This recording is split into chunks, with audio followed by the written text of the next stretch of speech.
Oh, why hello there, and welcome to Frank Reads. I am Frank Hazemuller, and I've been reading some of my favorite stories lately, and I thought I'd share them with you. I enjoy them, and hope you will too. Today we're going back to the world of mythology, specifically Norse mythology. Now the Norse are more widely known as the Vikings, but the Vikings were just a certain specific subset of Norse society. The Vikings were a job, it was a verb. You would hop into a ship and you would go Viking. Meanwhile, most of the Norse were just villagers and farmers like everywhere else. And like anyone else, their culture and their mythology was just as rich as any other you will find.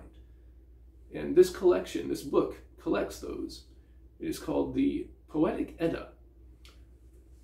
And they are short narrative poems concerning figures from Norse mythology, gods and giants and all this other stuff. And it was translated into English by Henry Adams Bellows, and it was published in 1923. And this specific story that we're reading today is called Therim Scubida, and this is what Mr. Bellows had to say about it. Artistically, the Therim Scubida is one of the best, as it is, next to the Voluspo, the most famous of the entire collection. It has indeed been called the finest ballad in the world, and not without some reason. Its swift, vigorous action, the sharpness of its characterization, and the humor of the central situation combine to make it one of the most vivid short narrative poems ever composed. Of course, we know nothing specific of its author, but there can be no question that he was a poet of extraordinary ability. The poem assumed its present form, most critics agree, somewhere around 900, and thus it is one of the oldest in the collection. Well, there you go. It's a short narrative poem called a lay, as you'll remember from my Landval videos, and it is called Therim Scubida, or the Lay of Thrym.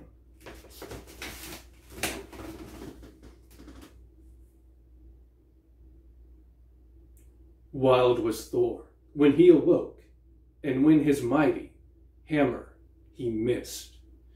He shook his beard, his hair was bristling, as the son of Yorth about him sought.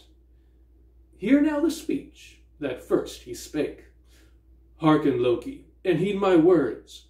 Nowhere on earth is it known to man, nor in heaven above. Our hammer is stolen. To the dwelling fair of Freya went they. Hear now the speech that first he spake. Wilt thou, Freya, thy feather dress lend me, that so my hammer I may seek? Now Freya's feather dress is a magic garment that allows the wearer to fly around. Freya spake, Thine should it be, though of silver bright, and I would give it, though 'twere of gold. Then Loki flew, and the feather dress whirred, till he left behind him the home of the gods, and reached at last the realm of the giants. Thrym sat on a mound, the giant's master.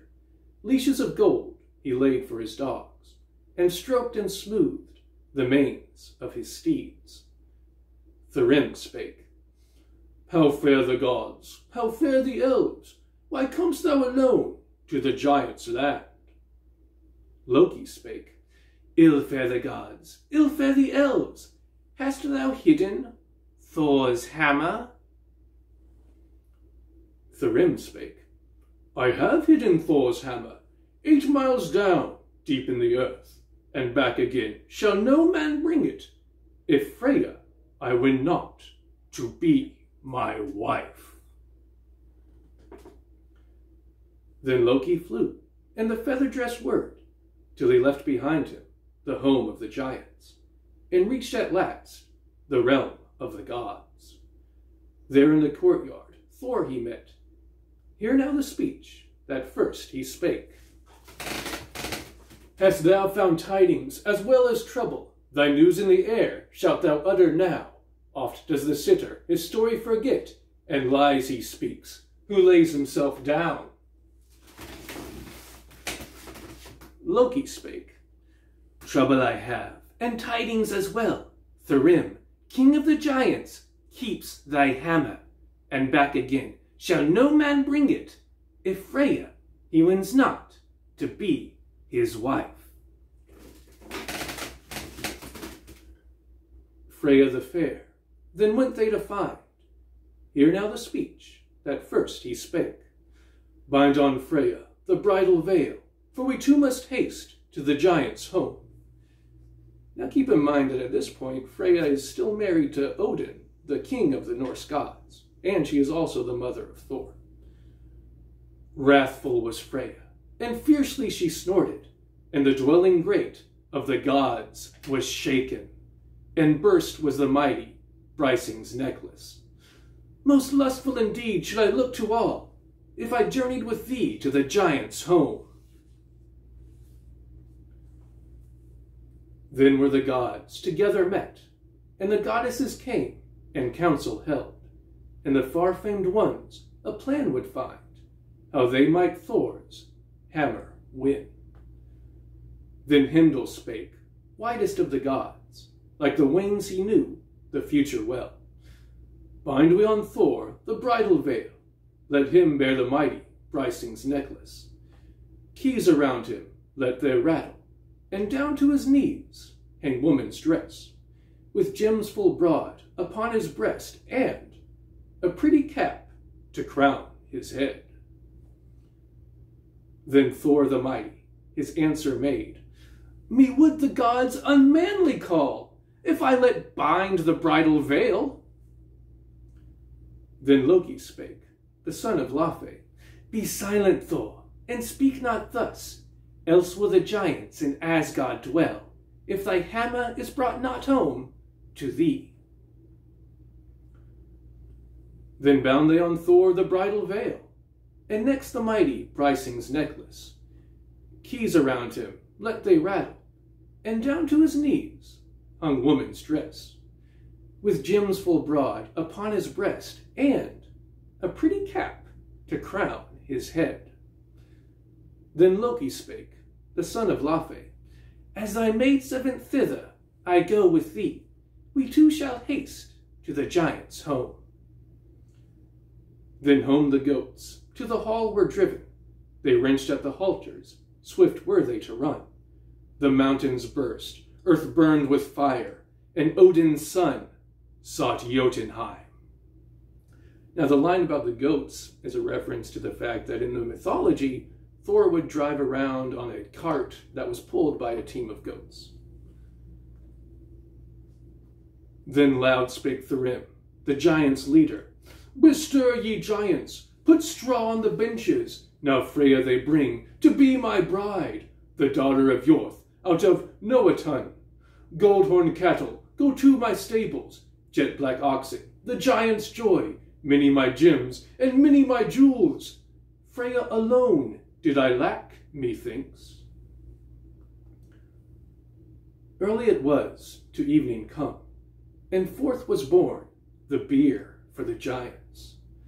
Thor alone ate an ox, and ate salmon, all the dainties as well that were set for the women, and drank Sif's mate 3 tons of mead.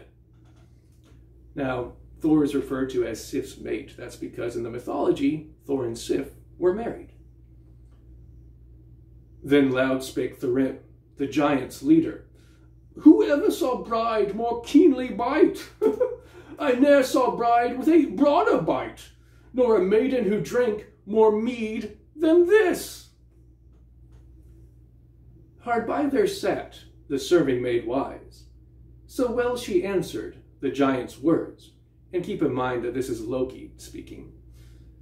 From food has Freya 8 nights fasted, so hot was her longing for Jotunheim. Thrym looked neath the veil, for he longed to kiss, but back he leaped the length of the hall. Why are so fearful the eyes of Freya? Fire, methinks, from her eyes burns forth. Hard by there sat the serving maid wise, so well she answered the giant's words. No sleep has Freya for 8 nights found, so hot was her longing for Jotunheim. Soon came the giant's luckless sister, who feared not to ask the bridal fee. From thy hands the rings of red gold take, if thou wouldst win my willing love, and welcome glad. Then loud spake Thrym, the giant's leader, Bring in the hammer to hollow the bride. On the maiden's knees let Mijolnir lie, that us both the hand of Thor may bless. The heart in the breast of Thor laughed, when the hard-souled one his hammer beheld. First Thrym, the king of the giants, he killed, then all the folk of the giants he felled. The giant's sister old he slew, she who had begged the bridal fee. A stroke she got in the shilling's stead, and for many rings the might of the hammer. And so his hammer got Odin's son. Well, there you go. There is Therim Scubida, one of my favorite stories, and I enjoy it because it is so funny. It's a myth. I mean, the people who told this story and who heard it actually believed that these were actual deities that they worshipped, and yet they came up with this situation that's straight out of a sitcom. It's straight out of a Bugs Bunny cartoon. And I find that really funny. It's like if in the Old Testament there was a story about Moses having to get out of a sticky situation by dressing in drag and performing a belly dance. That's how what's the word? That's how I'm blanking out, but that's how funny it is. And I enjoy it. So I hope you did too. So thank you for watching. I hope you will join me next time. And until next time, keep reading.